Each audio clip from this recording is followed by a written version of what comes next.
Hello aspirant. Welcome to all of you on crack now पे मैं जय सिंह आप सभी का स्वागत करता हूं।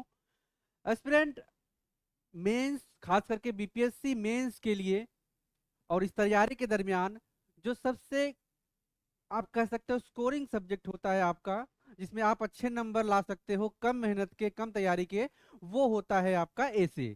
निबंध जो होता है उसमें आप कम मेहनत के और डेली जो आप तैयारी कर रहे हो, जो चीजें नॉलेज एक्वायर कर रहे हो, उसी के बेस पे उसी को एक इनपुट देते हुए अच्छे नंबर ला सकते हो।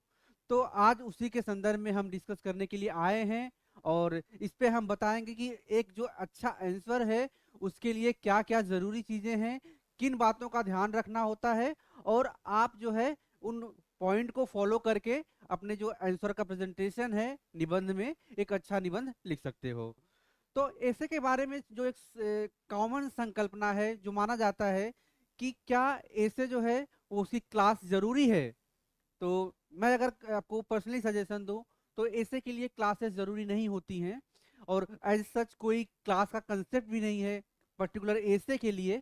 आप डेली बेसिस पे जो जर्नल स्टडीज के टॉपिक पढ़ रहे हो, जो न्यूज़पेपर पढ़ रहे हो, जो एडिटोरियल पढ़ रहे हो, उसी में आपको अपने पॉइंट निकालने होते हैं, एक्सट्रैक्ट करने होते हैं अपने ऐसे के लिए। तो ऐसे के लिए एज सच किसी परफेक्ट क्लास की जरूरत नहीं होती है, क्लास का कोई कंसेप्ट है भी नहीं। आपकी जो एक तैयारी है उसी तैयारी में आपको सीखने को जो मिलता है, जो चीजें आप पढ़ रहे हो उसी को प्रेजेंट करना होता है आपके एसे में। अब एसे के कुछ प्रॉपर स्ट्रक्चर होते हैं, कुछ बेसिक चीजें और होती हैं कि किस तरह के एसे का हमें चुनाव करना चाहिए। तो खास करके आपके बीपीएससी एग्जाम में जैसा देखने को मिलता है, इस बार का जो पेपर हुआ उसके एनालाइजेशन में हमने पाया कि वहां पर 3 टॉपिक से आपके 3 ऐसे लिखने होते हैं। 100 ऐसे 1 मार्क का होता है, 100 मार्क का एक ऐसे होता है। और आपको 3 टॉपिक दिए जाते हैं, 3 सेक्शन होते हैं, और हर सेक्शन में 4 ऐसे होते हैं, और उस 4 में से आपको एक ऐसे लिखना पड़ता है। इस तरीके से आपके कुल 3 सेक्शन होते हैं, 12 ऐसे दिए रहते हैं, आपको 3 ऐसे लिखने होते हैं। तो इसमें जब आप टॉपिक का चुनाव करते हैं तो टॉपिक का चुनाव इस आधार पे होना चाहिए कि आप जो टॉपिक ले रहे हैं वह आपसे फेमिलियर हो। तो पहला आपका है कि आपका जो टॉपिक है, जस्ट मिनट, आपका जो टॉपिक है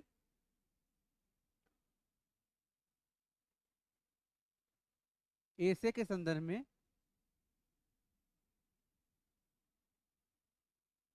वह फेमिलियर होना चाहिए, ताकि आप जो टॉपिक लिखने जा रहे हैं उस पे अगर आपकी पहले से आप फेमिलियर हैं तो आपके लिए लिखना आसान हो जाता है। तो फर्स्ट चीज आपको ध्यान रखनी है कि टॉपिक जो होते हैं वह 2 तरीके से टॉपिक हो सकते हैं। एक आपका होता है क्लोज एंडेड, एक होता है आपका ओपन एंडेड।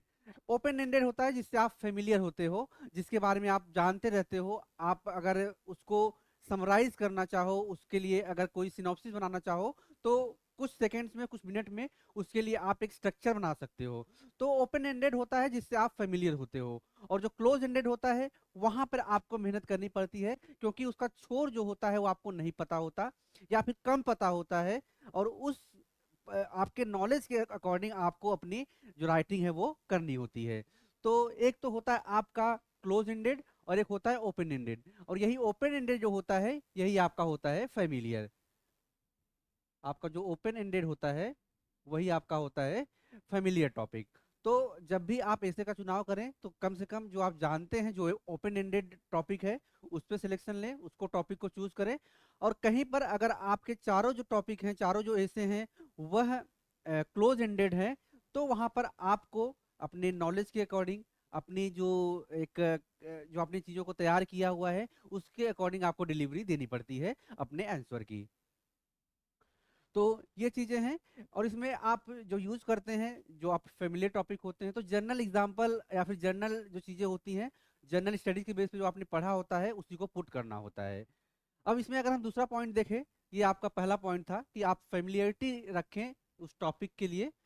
सेकेंड आपका पॉइंट है कि आप जो है टॉपिक के लिए क्लियर रहें। टॉपिक अगर आपने एक सिलेक्ट कर लिया तो उसके लिए इफ एंड बट की सिचुएशन आपके पास नहीं होनी चाहिए। तो टॉपिक क्लियरिटी होने चाहिए, उसका आपको जो डायमेंशन है वो डायमेंशन क्लियर होना चाहिए। तो दूसरा पॉइंट आपका है टॉपिक क्लियरिटी। टॉपिक क्लियरिटी, और इसमें भी खास करके जो डायमेंशन है, डायमेंशन पे आपकी पकड़ होनी चाहिए। उसके जो डायमेंशन है वह आपकी पकड़ होनी चाहिए। अब डायमेंशन जो होता है किसी भी टॉपिक का, आप देखेंगे वो 360 डिग्री होना चाहिए, ना कि आप एक पर्टिकुलर एक ही पॉइंट को पकड़कर उसी पर आप लिखते चले जा रहे हैं। तो एक पर्टिकुलर कोई एक ही ढर्रे को नहीं अपनाना चाहिए। किसी भी टॉपिक का जो जो 360 डिग्री एंगल होता है, उस 360 डिग्री एंगल को आपको पकड़ना पड़ेगा। तो 360 डिग्री जो एंगल है, उस 360 डिग्री एंगल को आपको देखना पड़ेगा। और अगर आप ये करने में कामयाब हो गए, आपने 360 डिग्री एंगल को बता दिया, तो आपका ऐसे जो होता है वो परफेक्ट हो जाता है, औरों के कंपैरिजन में आपका ऐसे परफेक्ट हो जाता है। अब 360 डिग्री से तात्पर्य कुछ बच्चे नहीं समझ पा रहे होंगे।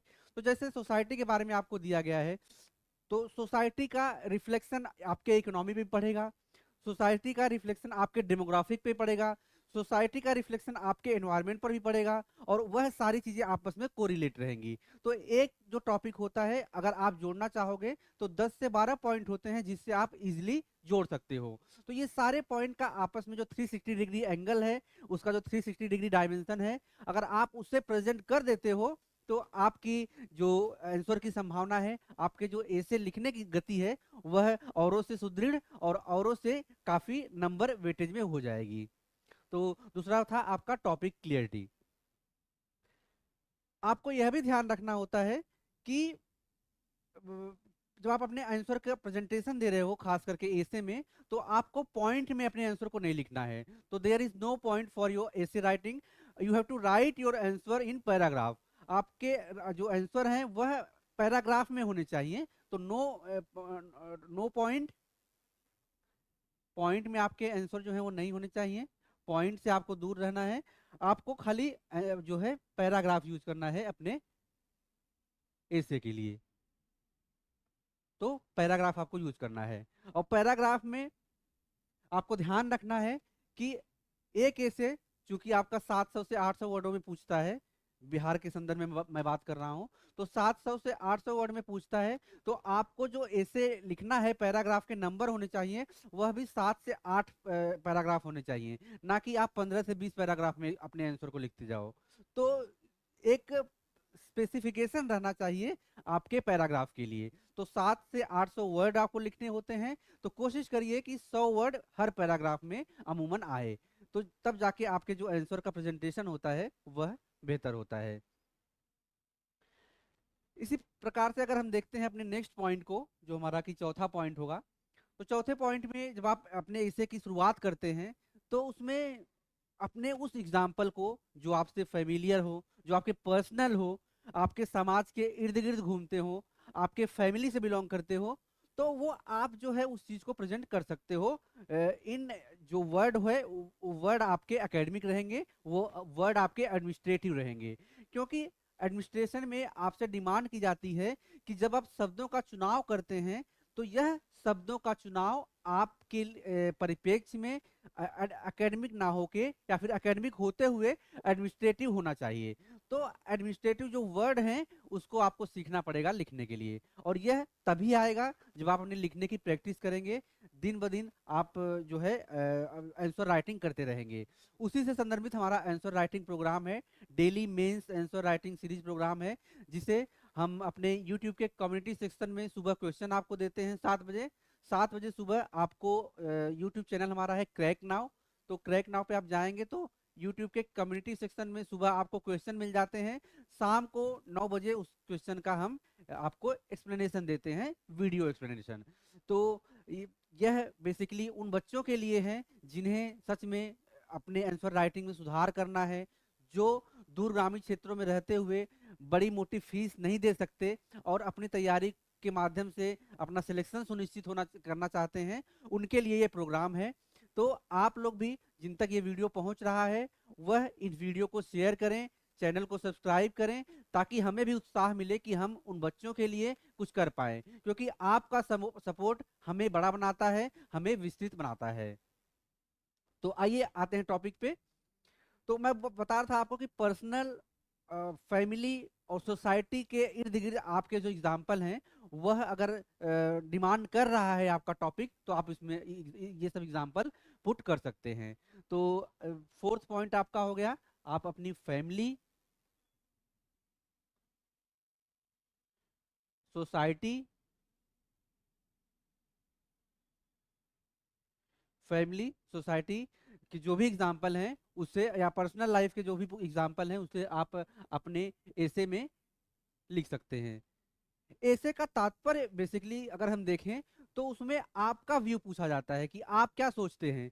इसलिए आपको ऐसे लिखते समय जो उसकी लिबर्टी है वह ज्यादा ओपन एंडेड किया गया है, उसमें आप अपने थॉट, अपने व्यूज, अपने पर्सपेक्टिव को दर्शा सकते हैं। इसीलिए आपसे संभावना जताई जाती है कि जो चीजें आप लिख रहे हैं वो ज्यादा फैक्चुअल ना हो, ज्यादा टेक्निकल ना हो, आपके जो जनरल कंसेप्ट हैं और जनरल कंसेप्ट के अकॉर्डिंग जो आपने सीखा है उसी को आप प्रेजेंट करें ऐसे में। तो ये आपका पर्सनल, सोसाइटी और फैमिली को लेकर जो एग्जांपल हुआ उसके संदर्भ में हमने बात की। एक जो सबसे महत्वपूर्ण बात है कि आप जब भी अपने आंसर लिखते हैं, हम पांचवें पॉइंट पे जाएंगे। पांचवा पॉइंट जो है वो है, जब भी आप अपने आंसर को लिखते हैं तो एक बैलेंसिंग अप्रोच होना चाहिए, बैलेंसिंग व्यू होना चाहिए। अगर तो आपका अप्रोच बहुत ज्यादा रेडिकल हो गया, आपका अप्रोच बहुत ज्यादा एक्सट्रीम हो गया, तो आपका जो एसे है वो बिगड़ जाएगा, आप उसे प्रॉपर तरीके से कंक्लूड नहीं कर पाएंगे। तो बैलेंस व्यू होना चाहिए आपके एसे में। पांचवा पॉइंट आपका है बैलेंस व्यू या फिर बैलेंस अप्रोच।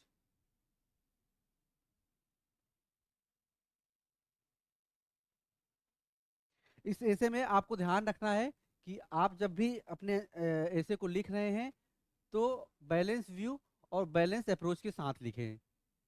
बैलेंस आपको हर जगह सक्सेस बनाता है, बैलेंस आपको हर जगह स्थिर करता है।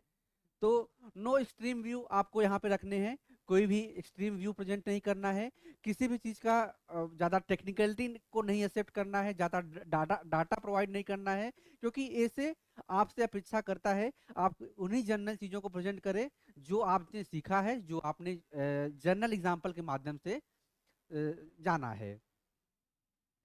अब यहाँ पर आता है जो ऐसे के तीन पिलर कहे जाते हैं, जो कि आपका इंट्रोडक्शन होता है, आपका मेन कंटेंट पार्ट होता है और आपका कंक्लूजन होता है। बहुत सारे बच्चे हैं जो इस डिलेमा में रहते हैं, उन्हें ये समझ नहीं होती कि शुरुआत ऐसे की कहाँ से की जाए। बहुत लोग होते हैं वह कोटेशन से शुरू करना चाहते हैं, बहुत लोग होते हैं वह जर्नल एग्जाम्पल से शुरू करना चाहते हैं, बहुत लोग हैं जो कोई फेमस पर्सनैलिटी है या फिर पर्सनैलिटी के जो कोटेशन है, स्टेटमेंट हैं, उससे अपने एग्जाम्पल शुरू करना चाहते हैं, डेटा से अपने ऐसे की शुरुआत करना चाहते हैं, या फिर बहुत लोग हैं जो सोचते हैं कि जो हिस्टोरिकल पॉइंट है, हिस्टोरिकल एस्पेक्ट है, उससे हम अपने ऐसे की शुरुआत करें। तो आपका आधार कुछ भी हो सकता है, जरूरी है कि आप जब आंसर को लिखना शुरू करें तो जो आगे का पॉइंट है वो पीछे से कनेक्ट होता दिखे। ये नहीं कि आपने कोटेशन से शुरू कर दिया और ओपन एंडेड इतना ज्यादा हो गए कि आपका कोटेशन कुछ और है और फिर आपने जो कंटेंट लिखना शुरू किया उसका कोई आपस में संबंध ही नहीं है। तो यह अगर आपका होगा तो आप भी उन्हीं जनरल बच्चों की कैटेगरी में आ जाओगे जो लिखने का प्रयास नहीं करते और एग्जाम उनका निकल जाता है, वो जाके एग्जाम हॉल में बैठ जाते हैं। तो आपके सिलेक्शन के लिए जो सबसे बड़ी चीज है कि आपको उनसे अलग होना पड़ेगा, जो टेक्निकलिटी से बचना है, जो स्पेसिफिकेशन से बचना है, जो कॉमन पॉइंट है उसको इग्नोर करना है, उससे बचते हुए आप अपने आंसर को प्रेजेंट कर सकते हो अच्छा, और दूसरों के कंपैरिजन में अच्छे मार्क्स उठा सकते हो। तो इंट्रोडक्शन अगर देखें तो जब भी आप टॉपिक को देखते हैं, जब भी आपने किसी टॉपिक को देखा तो उसका एक आउटलाइन अपने माइंड में बना लीजिए जिस टॉपिक से आप फेमिलियर हो, क्योंकि अगर टॉपिक फेमिलियर रहेगा तो आपके पास प्रेजेंटेशन भी अच्छा होगा, आपके पास जो है जो लिखने की जो फ्लो है आपकी वह भी अच्छी होगी, तो आपको कम मेहनत करना पड़ेगा अपने आंसर राइटिंग में। तो यह आपका होता है इंट्रोडक्शन में। अब जो बच्चे कोटेशन से शुरू करना चाहते हैं कोटेशन से शुरू कर सकते हैं, जो स्टेटमेंट से शुरू करना चाहते हैं या थॉट से शुरू करना चाहते हैं किसी, वो थॉट से शुरू कर सकते हैं। लेकिन आप ये ध्यान रखिएगा, हर पैराग्राफ में, दूसरे पैराग्राफ में आपका ये कोटेशन और आपका थॉट नहीं आना चाहिए, इससे आपको बचना पड़ेगा। बहुत लोग की कॉपी चेक करते हुए हम देखते हैं कि वह हर पैराग्राफ में एक ना एक थॉट डाल देते हैं।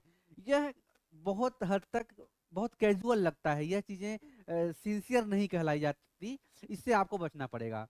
आप अपने 700 से 800 वर्ड के एसे में बहुत ज्यादा दो जो कोटेशन है वह इस्तेमाल कर सकते हैं। दो कोटेशन इनफ होगा आपके आंसर को प्रेजेंट करने के लिए, क्योंकि बहुत ज्यादा कोटेशन जो होता है वह भी आपके प्रेजेंटेशन को बहुत क्लीशी बना देता है। बहुत ज्यादा कहते हैं हमारे जो दिल्ली में एक लैंग्वेज कही जाती है कि बहुत ज्यादा अस्त व्यस्त बना देता है, उसका कोई प्रॉपर स्ट्रक्चर सेंस निकलता नहीं है, तो वह खाली कॉपी भरने के लिए किया जाता है, ऐसा भी लोग कहते हैं। तो इन सब चीजों से आपको बचना है। तो इंट्रोडक्शन हमने देखा। मेन कंटेंट पार्ट जब आप शुरू करते हो तो मेन कंटेंट पार्ट में डिटेल्स आपको उसमें डालने हैं, जो पर्सनल एक्सपीरियंस है, जो फेमिलियर एक्सपीरियंस है, और जो पर्सनल थॉट है, उसको आप इस आंसर में प्रेजेंट करते हो।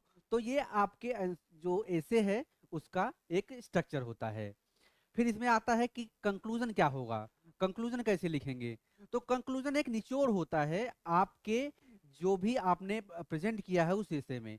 तो कहीं ना कहीं जो चीज आपने प्रेजेंट किया है उसका फ्यूचरिस्टिक व्यू, उसका भविष्य के लिए क्या उपयोगिता है, उससे जोड़ते हुए आपका कंक्लूजन निकल कर आएगा।